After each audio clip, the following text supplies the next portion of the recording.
வணக்கம். இது தமிழ் டைலாக் 2.0. ரொம்ப ஆவலா எதிர்பார்த்துட்டு இருந்த முத்துக்குமரன் கேப்டன்சில பவித்ராக்காக விட்டு கொடுத்தாருல, அந்த பஞ்சாயத்தை விஜேஎஸ் அட்ரஸ் பண்றாரு. ஸோ இப்போ அதை கேட்கும்போது மிஸ்டர் கிரேட் த முத்துக்குமரன் சொல்லுங்க, சொல்லுங்கன்னு சொல்ல உண்மையை சொல்லு அப்படிங்கிறாரு. செம்ம கான்ல இருக்காரு மட்டும் நல்லாவே தெரியுது.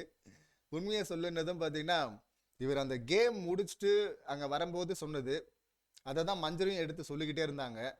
இவன் இதை சொல்றான்னா அப்ப வேணும்னு தான் விட்டு கொடுத்துருக்குறான் அப்படின்னு. என்ன சொன்னார்னா, இது 4வது முறை இல்ல பவித்ராக்கு அப்படின்னு சொன்னாரு. ஸோ 3 முறை வந்து அவங்க கேப்டன்சி டாஸ்க்ல தோத்துருக்குறாங்க.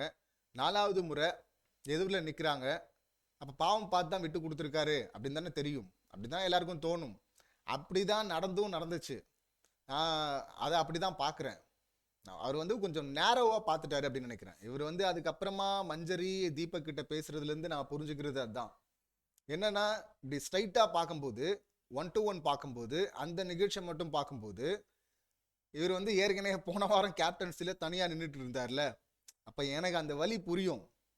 அப்ப எனக்கு அந்த வலி புரியுதுன்னா, நீ 3 முறை ஒரு வலியை அனுபவிச்சிருக்க தோத்துட்டு, 4வது முறை வர்ற, உன் வலி எனக்கு புரியுது. இதுக்கு நீ ஆசைப்படுற, இந்தா எடுத்துக்கோ அப்படின்னு கொடுத்த மாதிரி தான் இருந்தது.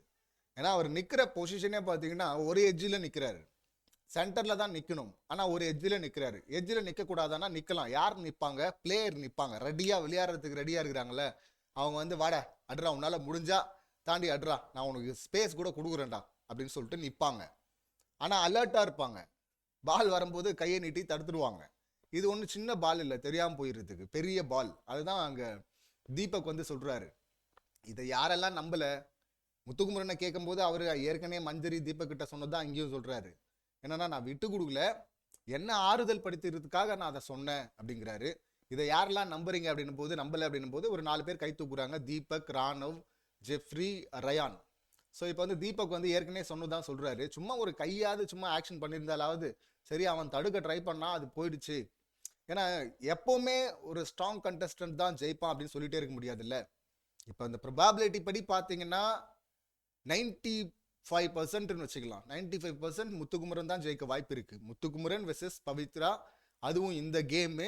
இதுல 95% இவர் தான் ஜெயிக்க வாய்ப்பு இருக்கு. 5% வந்து ஒரு ட்விஸ்ட் நடக்கலாம்.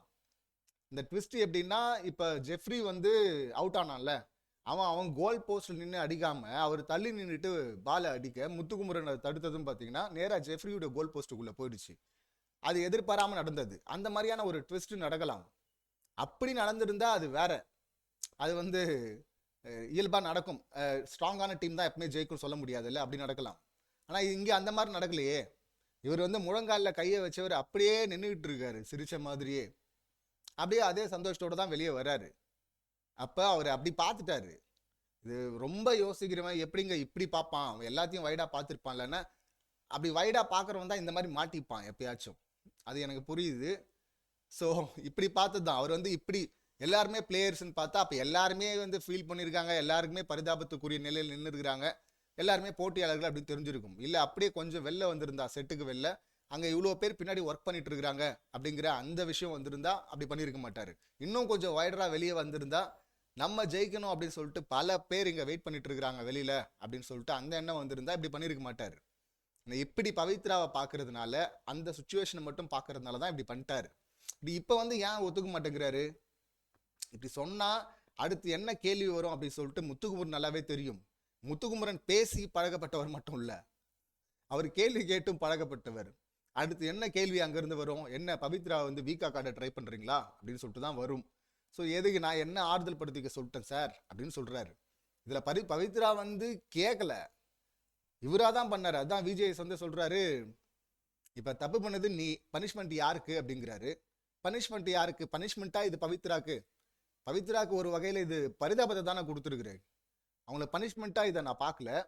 மஞ்சரி வந்து இதை பத்தி பேசும்போது சொல்லியிருப்பாங்க, இவன் ஏன் நேரா வெளியே வந்து இதை சொன்னான், இதை சொல்றான், அங்க வந்து ஆக்ட் பண்ணாம நிக்கிறான், ஒரு சைடா நிக்கிறான், தடுக்க கூட முயற்சி பண்ணல, அவன் சந்தோஷமா வரான் அப்படின்னா அப்ப இவன் விட்டு தான் கொடுத்துருக்குறான், உன்னை பார்க்கும்போது கொலை காண்டாச்சுரா அப்படின்னு சொல்லியிருப்பாங்க. இந்த ஹேவ் இட் அப்படின்னு கொடுத்த மாதிரி இருக்குடா, நீ அப்படிதானே அங்க நின்றுட்டு இருந்த அப்படின்னாங்க. தீபக்கும் அப்பவே சொல்லியிருப்பாரு, இதுதானே நீ ஆசைப்பட்ட, இந்தா எடுத்துக்கோ அப்படின்னு கொடுத்த மாதிரி இருக்குடா, நீ எதுவுமே ஆக்டே பண்ணலடா அங்க அப்படின்னு. அப்படிதான்டா வெளியே கன்வே ஆச்சு அப்படின்னு சொல்லியிருப்பாரு. அதுதான் அங்க நடந்துச்சு.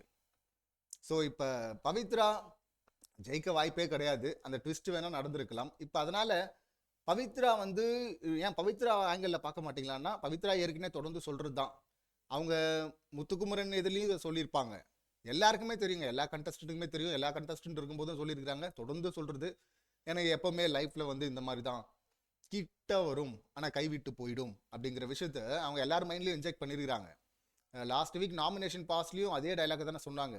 அதாவது எல்லாம் ஃபேவரட்டிசம் பார்த்து ஜெஃப்ரி கொடுத்தாங்கல்ல, அப்போ பார்த்தீங்கன்னா இவங்க அவங்க சைடில் பேசுனது இதுதான், எனக்கு எல்லாமே கிட்ட வந்துட்டு போயிடும், கிட்ட வந்துட்டு போயிடும் அப்படின்னு. அப்படி கிட்ட வந்துட்டு போகுதுன்னா இன்னும் கொஞ்சம் எஃபர்ட் போடணும். நீங்கள் ஆல்ரெடி போடுற எஃபர்ட் வந்து பத்தலை. விஜய் சொல்கிற மாதிரி அது பத்தலை. இல்லை நான் கரெக்டாக தான் போடுறேன், மற்றவங்கலாம் அதிகமாக போடுறாங்கன்னு சொல்லிட்டுலாம் உருட்டக்கூடாது. ரஞ்சித் மாதிரிலாம் ஒரு விஷயத்துக்காக தான் எல்லாருமே போராடுறீங்க. அதில் அவங்க வந்து கொஞ்சம் அதிகமாக இருக்குன்னா எஃபோர்ட், அப்போ நீங்கள் இன்னும் கொஞ்சம் அதிகப்படுத்தணும். அப்போ தான் நீங்கள் அதுக்கு ஆசைப்பட முடியும். சும்மா கிடச்சிடாது இல்லை. இந்த டவுட்டு முதல்ல மற்றவங்களுக்கு வரதை விடுங்க. பவித்ராக்கே வந்ததுனால தானே அவங்க கேட்டாங்க. கேப்டன் கேப்டன் சொல்லிட்டு அங்கே வந்து ராணுவம் கத்திட்டு இருக்கு. அப்படி விஷால் வந்து பவித்ராவை கங்க்ராச்சுலேட் பண்ணும்போது அவங்க முதல்ல முத்து நீங்கள் விட்டு கொடுக்கல அப்படின்னு சொல்லிட்டு அதை ஏன் கிளியர் பண்ண வராங்க. அவங்க விட்டு கொடுத்தாங்கன்னு பவித்ராவுக்கும் தெரியும் அது. இப்போ அதனால தான் இந்த லாஸ்ட் டாஸ்கில் பார்த்தீங்கன்னா அந்த வீக் டாஸ்கில் அங்கே வந்து 6 பேர் சேர்ந்து 3 பேரை அட்டாக் பண்ணுறீங்களா ட்ராமா பண்ணாங்கல்ல. பவித்ராக்கு எதை எங்கே பேசணுன்னே தெரியல. அங்கே அதை பண்ணியிருக்க கூடாது. இங்கே அவங்க வந்து அதை பண்ணியிருக்கலாம். நான் 4வது முறை வர்றேன், இப்போ பாருங்க என் கையிலே கை கிட்ட வந்து தான் இதுவரை போச்சு, இப்போ கையிலே வந்துட்டு போயிடுச்சு அப்படின்னு சொல்லிட்டு அழுது இருந்தா கூட ஒரு பரிதாபம் வரும். இங்கே வந்து அவங்க சொல்றது அப்படியே சொல்ல வராங்க, 4வது முறை நான் வந்திருக்கிறேன், 3 முறை மிஸ் பண்ணியிருக்கிறேன், முத்து இப்படி ஃபீல் பண்ணுறத பார்த்து எனக்கு ஹர்ட் ஆகுது அப்படின்றாங்க. ஏம்மா உன்னை பார்த்து தாம்மா உனக்கு ஹர்ட் ஆகணும், கையில் வந்து போயிடுச்சு அப்படின்னு சொல்லிட்டு.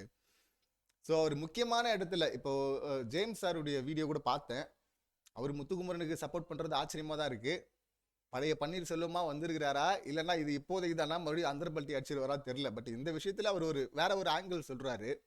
அது அவன் கேமாக இருந்துட்டு போட்டோமே, நீங்கள் எப்படி ஸ்டாப் பண்ணுவீங்க? இது ஒன்றும் சட்டம் கிடையாது. விட்டு கொடுக்கணும்னு அவன் முடிவு பண்ணியிருந்தா அது அவனுடைய கேம், அவன் ஸ்ட்ராட்டஜி, விட்டுருக்கு. நம்ம ஏன் பிக் பாஸ் வந்து ஸ்டாப் பண்ணுறாரு அப்படின்னு சொல்கிறாரு. எஸ், அது கேம் தான். பட் முத்துக்குமரன் ஜெயிக்கணும், அவன் திறமையானவன், அவன் திறமையை நான் மதிக்கிறேன், அவன் ஜெயிக்கணும்னு நினைக்கிறேன். ஆனால் எனக்கு இதை ஏற்றுக்க முடியல. அப்படி பண்ணக்கூடாது. அது இன்னொரு கண்டஸ்டன்ட்டுக்கு 13வது வாரத்தில் அது நடக்கக்கூடாதுல்ல. நீங்கள் முன்னாடி உருட்டுனீங்க, முன்னாடி விட்டு கொடுத்தாங்க, அவங்க கொடுத்தாங்க, இவங்க கொடுத்தாங்க, எவங்க வேணா கொடுத்தாங்க, யாருக்கு வேணா கொடுத்துருக்கட்டும், அதெல்லாம் முன்னாடி. இப்போ கேம் ரொம்ப டஃப் ஆயிடுச்சு. 13வது வாரத்துக்கான என்ட்ரி பாஸ் எடுத்து நீங்கள் இன்னொருத்தர் கையில் ஜஸ்ட் லைக் தட் கொடுக்குறீங்களே, அது தப்பு இல்லை. என் பார்வையில் நான் அதை தப்பாக தான் பார்க்குறேன். அதை டிசைட் பண்ண வேண்டியது முத்துக்குமரன் கிடையாது. இல்லை முத்துக்குமரன் கிட்ட ஒரு டாஸ்க் வச்சு நீங்கள் யார் கொடுக்குறீங்க அப்படின்னு சொன்னால் அப்போ எல்லாரையும் அனலைஸ் பண்ணால், இப்போ அவர் பவித்ரா மட்டும்தான் ஆப்ஷனில் இருக்கிறாங்க. இப்போ நிறைய பேர் ஆப்ஷனில் இருந்தாங்க, அதில் நான் பவித்ராவை சூஸ் பண்ணேன் அப்படின்னா அப்போ அது அவருடைய ஸ்ட்ராட்டஜி, அவருடைய கேம், அவர் எதனால் பவித்ராவை தேர்ந்தெடுத்தாரு அப்படிங்கிறதெல்லாம் அப்புறம் பேசலாம். இங்கே ஒரே இருக்கிறதே ஆப்ஷன் ஒன்று தான், ஒரு விரல் தான். இப்போ அதுக்கு எடுத்து கொடுத்தது வந்து அவங்களுக்கு கொடுத்தது வந்து நான் அது சரியாக நான் பார்க்கல. அது தப்பு தான். கில்ட்டில் இருக்கிறாரு. நம்ம ஏற்கனவே சொன்னோம், அந்த ஃபேக்ட்ரி டாஸ்க்லேயே வந்து அந்த கில்ட்டுக்குள்ளே போனார்னா அவர் முகம் மாறுது, ஃபுல்லாக உடையிறாரு. மற்ற பிளேயரும் அவங்க முத்துக்குமரனை காலி பண்ணோன்னா இதை தான் அவங்க பார்க்கணும், அதை அவங்க பார்க்கவும் பண்ணுறாங்க. பட் பிக் பாஸ் பார்த்துட்டாரு, இவனை காலி பண்ணோன்னா இந்த மாதிரி கில்ட் ட்ரிப்புக்குள்ளே தள்ளணும் அப்படின்னு. ஸோ அங்கே ஃபேக்ட்ரி டாஸ்கில் பார்த்தோம். அதை வந்து 2வது முறை பண்ணி பெருசாக பண்ணிட்டாரு, சம்பவம் பண்ணிட்டாரு அப்படின்னு தான் சொல்லணும். ரொம்ப லென்த்தெல்லாம் போயிருக்க வேணாம். எனக்கே அதை பார்க்குறதே கஷ்டமாக இருந்தது. அன்னைக்கு பார்க்கறதுக்கே கொஞ்ச நேரம் பார்க்கறதுக்கே பாஸ் பண்ணிட்டு பார்த்தோம். கொஞ்சம் கேப் எடுத்து இதில் வேற ஃபுல்லாக கதறிட்டே இருக்கான் 2 நாளாக. ஆனால் பிக் பாஸ் வந்து பேசவே இல்லை. அவர் வந்து வேல்யூ பண்ணுறவர் தான், வேல்யூ பண்ணாத ஆள் கிடையாது. மக்களை மதிக்கிறாரு, வேல்யூ பண்ணுறாரு, கேம் புரியும், எல்லாம் புரியும், எல்லாத்தையும் எப்போவுமே யோசிச்சுட்டு இருக்கிற ஆள் இப்படி ஒரு தப்பு பண்ணுவாங்கல்ல, அந்த மாதிரியான ஒரு தப்பாக தான் நான் அதை பார்க்குறேன். அது ஸ்ட்ராட்டஜியாக இருக்க வாய்ப்பு கிடையாது. அது ஒரு பரிதாபத்தில் பண்ணது, இப்படி பார்த்துட்டுது, இப்படி பார்த்தா அது நடந்திருக்காது. ஸோ மஞ்சரி சொன்ன ஸ்டேட்மெண்ட் தான் என்னுடைய ஸ்டேட்மெண்ட்டாக வருது. கொலை காண்டாகுதுடா, இனிமேல் இதை பண்ணாத. இந்த மாதிரியான சுச்சுவேஷனில் முத்துக்குமரன் கேமுக்கு இது நல்லது தான். ஆனால் இன்னும் டஃப்பாக போகுது இல்லை. இனி அடுத்து டிடிஎஃப் வரப்போகுது. டிடிஎஃப் எனக்கு எதுக்கு, யாரோ ஒருத்தர் தேவைப்படுறவங்க வாங்கிட்டு போட்டோம் அப்படின்னு அப்படியெல்லாம் கொடுக்கக்கூடாது. அப்படி நீங்கள் கொடுத்தீங்கன்னா அப்போ ஜெஃப்ரி கொடுத்தது மாதிரி அதுவும் இதுவும் ஒன்றாயிடும்ல. அப்படி ஆகக்கூடாது. நீங்கள் ஃபுல் எஃபர்ட் பண்ணணும். நீங்கள் இப்போது பவித்ரா இடத்துல ஜெஃப்ரி இருந்திருந்தா அப்போ வந்து 50-50 சான்ஸ் இல்லை 60-40 சான்ஸ் அப்படின்னு நம்ம சொல்லலாம். அப்போ வந்து இந்த மாதிரி பண்ணியிருந்தா அது வந்து ஒரு பனிஷ்மெண்ட்டாக கூட பார்க்கலாம். ஐயோ முன்னால பாரியா அங்கே நின்று போச்சு கேம் அப்படின்னு சொல்லிட்டு, ஜெயிக்க வேண்டியவன் வந்து இதுவாயிட்டான் பாரியா அப்படின்னு சொல்லலாம். பட் இங்கே பவித்ராவுக்கு பனிஷ்மெண்ட்டாக அதை நான் பார்க்கல. இன்னொன்று பனிஷ்மெண்ட் யாருக்குன்னா அந்த செட்டெல்லாம் போட்டாங்கல்ல அந்த டீம், அவங்களுக்கு தான் பனிஷ்மெண்ட். ஏன்னா இன்னொரு டாஸ்க் வைப்பாங்களா இல்லை இதே டாஸ்க்கை மறுபடியும் வந்து செட் பண்ணணுமா அப்படிங்கிறது தெரில, மாறி பண்ணுவாங்களான்னு தெரில. பட் எப்படி இருந்தாலும் அது ரீஒர்க்காக இருந்தாலும் அது அவங்களுக்கான பனிஷ்மெண்ட் தானே, இந்த டீமுக்கான பனிஷ்மெண்ட் அப்படின்னு தான் நான் பார்க்குறேன். பவித்ராக்கான பனிஷ்மெண்ட்டாக அது பார்க்கல. அவங்களும் வந்து ஏற்கனவே பிக் பாஸ் கிட்டே வந்து பிக் பாஸ் எங்கள் வீட்டில் ஒருத்தர் ஃபீல் பண்ணால் நமக்கு ஹர்ட் ஆகும்ல, அந்த மாதிரி அவரை பார்க்கும்போது எனக்கு பரிதாபமாக இருக்குது பிக் பாஸ், அவர்கிட்ட பேசுங்க பிக் பாஸ் அப்படின்லாம் பரிந்து பேசிட்டு இருந்தாங்க. இங்கேயும் அதான் பண்ண போகிறாங்க அப்படின்னு நினைக்கிறேன். பட் அவங்க ஒத்துக்கிட்டாலும் விஜேஎஸ் ஒத்துக்க போகிறது இல்லை. மஞ்சரி கொலை காண்டில் இருந்த மாதிரி நம்ம அந்த காண்டில் இருந்த மாதிரி அதே காண்டில் தான் விஜேஎஸும் இருக்கிறாரு. அதனால தான் உண்மையை சொல்லு அப்படின்னு கேட்குறாரு. இவர் சொல்லன்னா மற்றவங்க மூலியமா வெளியே வர வைக்க முடியுமான்னு பார்க்குறாரு. அதில் ரயான் வந்து சொல்கிறாரு அவர் வேற ஏதோ திங்க் பண்ணுறாரு சார், ஆனால் வெளியே சொல்ல மாட்டேன்றாரு அப்படின்னு. கடைசியாக சௌந்தர்யா அது அவங்க ஏதோ வளர்றாங்கன்னு வச்சுங்களேன், தள்ளி கொடுங்க அந்த பக்கம், அவங்க மனசாட்சிக்கு தான் தெரியும். ஐயோ வேற ஒன்று யோசிக்கிறாரு. அதை சொன்னால் என்ன ஆகும்? இப்போ நீங்கள் சீசன் 4ல் ஆரி வந்து ஒரு முறை விட்டு கொடுத்துருப்பாரு. விட்டு கொடுத்துட்டு அதை சொல்லிடுவார் கேம் முடிஞ்சதுக்கப்புறமா, நான் வந்து விட்டு கொடுத்தேன் அப்படின்னு. அதை கேட்டுட்டு மற்ற ஹவுஸ்மேட்ஸ் எல்லாம் பார்த்தீங்கன்னா அங்கே எல்லாருமே அவருக்கு எதிராக தானே இருந்தாங்க சீசன் 4ல். அதில் பேசும்போது பார்த்தியா பில்டப் பார்த்தியா அப்படியே செஞ்சிருவார் கீழ்ச்சிருப்பார் அப்படின்லாம் பேசியிருப்பாங்க.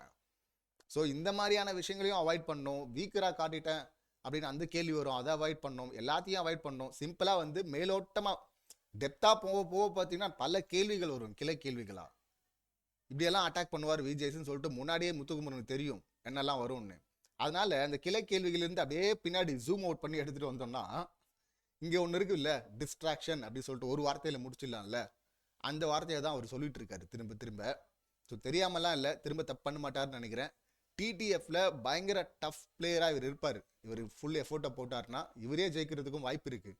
இவர் ரயான் ஜெஃப்ரி இவங்களுக்கு தான் அதிக சான்ஸ் இருக்குது. ஸோ அதை ஜஸ்ட் லைக் தட் ஜெஃப்ரிக்கோ ரயானுக்கோலாம் விட்டு கொடுக்க கூடாது. அதுக்கான ஒரு எச்சரிக்கையாக தான் இதை நான் பார்க்குறேன்.